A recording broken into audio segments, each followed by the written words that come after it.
ఇక్కడ నిన్నటి క్వశ్చన్ చూసుకున్నట్లయితే in army selection process the ratio of selected to unselected candidates was 4:1. If 90 less had applied and 20 less were selected, the ratio of selected to unselected candidates would be 5:1.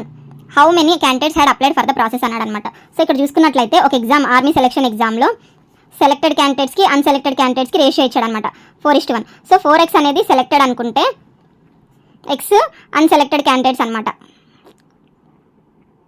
So ఇప్పుడు దీన్ని బట్టి మనం ఏం అర్థమైంది, total applied ఎంతమంది apply చేసి ఉంటారు.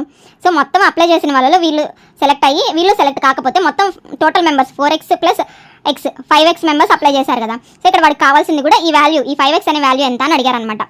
కానీ ఇక్కడ మనకి ఏమని ఇచ్చారంటే కంపారిజన్ అని ఇచ్చారు. ఇఫ్ 90 లెస్ హ్యాజ్ అప్లైడ్ అంటే ఇప్పుడు ఒరిజినల్గా 5x మెంబర్స్ సెలెక్ట్ అయ్యారు.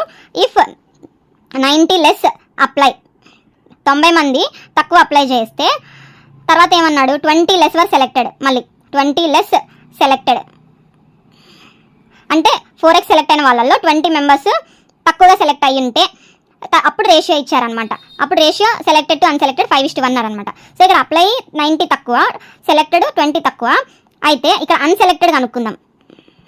ఏమైంది, ఇందులోంచి తీసేస్తే అన్సెలెక్టెడ్ కదా, 5x - 90 మైనస్ ఆఫ్ 4x - 20 అనమాట. సో ఇక్కడ 5x - 90 minus 4x plus 20 minus of minus plus అవుతుంది కాబట్టి సో x - 70 అనేది అన్సెలెక్టెడ్ అనమాట. సో ఇక్కడ మనకి 5:1 is equal to 4x - 20 by x - 70 అనమాట. సో దీన్ని క్రాస్ మల్టిప్లై చేస్తే 5x - 350 is equal to 4x - 20. So x is equal to ఈ 350 అటు సైడ్కి వెళ్తే 330 అనేది వస్తుంది అనమాట. సో ఇక్కడ ఈ x అనేది వచ్చింది కాబట్టి మనకి అప్లైడ్ ఒరిజినల్లీ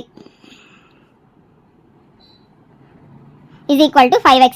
సో 5 × 330 ఆన్సర్ అనేది 1650 వస్తుంది అనమాట. దీన్ని క్యాలిక్యులేట్ చేస్తే అంటే టోటల్ 1650 మెంబర్స్ అప్లై చేశారు ఎగ్జామ్కి అనేది ఆన్సర్ వస్తుంది అనమాట.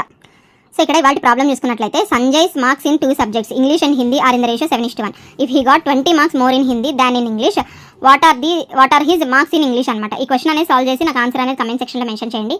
రేపటి వీడియోలో దీన్ని ఎలా సాల్వ్ చేయాలనేది ఎక్స్ప్లెయిన్ చేస్తాను.